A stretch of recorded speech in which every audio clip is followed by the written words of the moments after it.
XFM. I'm looking forward, of course, to, I'm hoping it'll be Dennis Norden's Laughter File, Volume 7. Oh, 7? You're having a laugh. 27? It used to be It'll Be Alright on the Night, but I think they've changed the name to Dennis Norden's Laughter File to fool us. It's great, though, isn't it? Because he comes... You're one of those people. This is something we call doorstop. Yeah. And it's sort of like, just what... Yeah. And doesn't he just go into the Director General? This is one called Let Sleeping Logs Die. Yeah. It's just, oh, God. But what I don't understand is why no one has said to him, or why hasn't he watched that TV? Why hasn't he, at Christmas, right, he's gone home with the family, he's gone, come on everyone, let's watch my show, and he's watched it. It's Laughter File 27. That's me. The family must have been faking laughter, and why is he not turned and gone, why did no one tell me? Crap. Why doesn't he go to Greg Dyke and go, or whatever it's on? Well, it's ITV, isn't it? Yeah. What is it? Oh, who's that then? ITV Task, it's Paymasters, I don't know, they change every week, don't they? But go with them. Just watched me on that Laughter File 27. It's rubbish, isn't it? And they go, yeah. They go, well, why didn't you tell us that? Well, we thought it would kill you, to be quite honest. But why didn't you let my son take over or something? Well, Dennis, he's 84. How old am I then? Well, we don't know. We've had you carbon dated, but it's off the scale. But why'd you let me carry that stupid file? Are you reading this now, Dennis? Oh, I can't remember what I got to say. Well, don't read it. Just speak normally. 2 coffees, please, waiter. No, this is what we call talking to the Director General. Stop it! But I can't wait for that. Yeah, and there is two. Can I just say one? Who's in the audience of Dennis Norden's?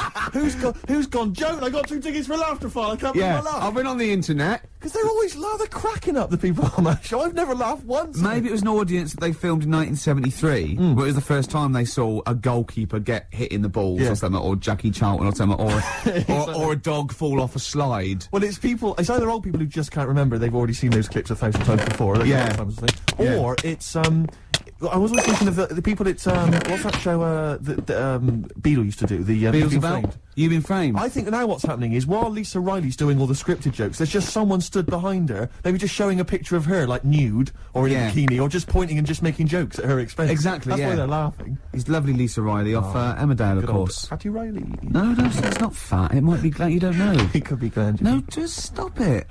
You can't say that. I don't know, I've gone a bit crazy, I've just gone No, a but bit wild. what if she's listening to this and she gets an eating disorder or something, or, you know, becomes bulimic, because she's probably at home binging now. I know. She's leaving out the vomit and she can't get her fat fingers in her mouth. XFM.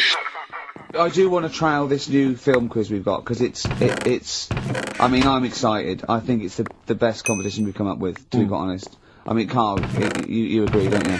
It's alright, yeah. Yeah, it's a film-based quiz. Right. We'll play you a clip from a classic film. I can tell you the film we're going to play. It's The Sixth Sense. Right. And there'll be a question afterwards, and you can win The Sixth Sense. On DVD? Yeah, not the ability to sort of tell when someone's behind you, but just the film. You know. Do you believe in sort of like extrasensory sort of perception and stuff, Karl? Ghosts and that? Yeah. Yeah. Of course you do. Of course you do. Not ghosts, no, the fact that people maybe can sense, you know, beings. There was a woman in on Christian's breakfast show, right? Yeah. Blind woman. Right. Clairvoyant. Her name? Forgot. But she was a bit useless. She's a bit useless. I'm always worried about what's going to come out of Karl's I'm worried mouth. what you mean. What? Do you know what I mean? She's a bit rubbish at being a clairvoyant. Yeah. Right. I mean, I think if you're not that good at something, don't go on the radio and do it. Karl, you better leave. So, what, sorry. Well, she was saying, So like, what was the relevance of her being blind? What was that for? What did you I tell me? just thought it was a bit weird. I think she was using that because the fact that she can't see living people, but she can contact the dead ones. Yeah. I'm so sorry, this is XFM 104.9. Once again, Karl's opinions do not necessarily reflect anyone. Those of any human being. Any other person alive today. Sorry, Karl, so how did she demonstrate her clairvoyance, and why was it not very convincing? She was sat in the chair you're at, right? And people called up and said... I sensed that. Weird.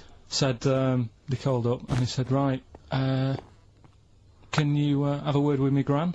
Yeah. And she goes, yeah, she's dead, isn't she? And it's like, yeah. He goes, ooh, and everyone's like, ooh, she knows her stuff. It was 50-50 to be fair. Yeah, and especially with a gran, because the person sounded about 35, so the chances are they haven't got a gran anymore. Yeah. And it was just unless it's like, the fellas from Busted, because they, in the year 3000, they've only got to a great-great-granddaughter. and that's 1,000 years. So presumably, you know, they can live a lot longer. Yeah. I just wasn't convinced anyway. I don't want to diss her because, you know, she came in and she did the stuff, and if people believe in it, I'm not going to put it down, but it just was a little bit You off. believe in it. You just think she didn't have the real power, as opposed to it being rubbish. No, whatever. But yeah, I don't know what we were talking about there. So we've got the film thing going on. I don't know what we were talking about. Film. XFM. Now time for one of our regular features. Monkey news. Do the jingle. Oh, chimpanzee that monkey news. Right, what we're doing here is just giving you a bit of monkey news that's gone on, right? Where a monkey's been involved in it. Good little story in that. Yeah. Are you familiar with the one that went into space? The first sort of thing they ever sent up there before man did it and all that. You see, this is what annoys me with it really. Armstrong gets all the glory, but do you know who went up there before him? A monkey. Yeah. Yeah. Dog went up first. But what was the monkey called? I don't know. No, sure, okay. So it's not the most informed news bulletin. The dog was called Leica. Was it? Yeah, they couldn't get it back there. They sent it up there, did a few tests and stuff, and they couldn't get it back. They weren't prepared to bring the capsule back yet. Brilliant. We can all do that. So is that a good mission? Well, I just think it was seeing what if the mission itself killed it, but they didn't have the technology, because of course it couldn't fly the capsule back, which it has to be manned to bring right, it. well this was the next one up then, right? So the dog must have gone first, and then they went, right, we made an error there, right? Get the monkey in. And what happened is they taught it what buttons to hit at the time that it needed to hit them, and the way they did this was like give it bananas. It was like hit the red button, and it hit the red button, they'd give it a banana. Right. And they go, right, reverse is the green one, hit the green one. And then they do that and go, there's a banana. And then they go, right, hit reverse, and it go and get a banana. Hit the red, so it was taking commands on like headphones. Right, but how were they Is giving that it the how you banana? learn to do radio? How were they giving it the banana? What do you mean? No, Well- this is before it went. You wouldn't right. just go and put a monkey in it and go, there you go, get on with it. They'd sort of put him in one of them capsules that you get, Yeah. and they were on headphones. I don't believe this happened. Well, I'm telling you the story now. So the monkey I don't sat... think they trained it to do anything. I think they sent it up there and he put electrodes coming out of it to No, see what. It wasn't any of that. They did a thing like they do, like they can with animals. If you give something, like a treat, you can teach it how to do it. It's just like a dog, isn't it? It's called Pavlovian conditioning. However, that was to see if it would salivate or go over to a particular corner, not if it could control a spacecraft. Next one up.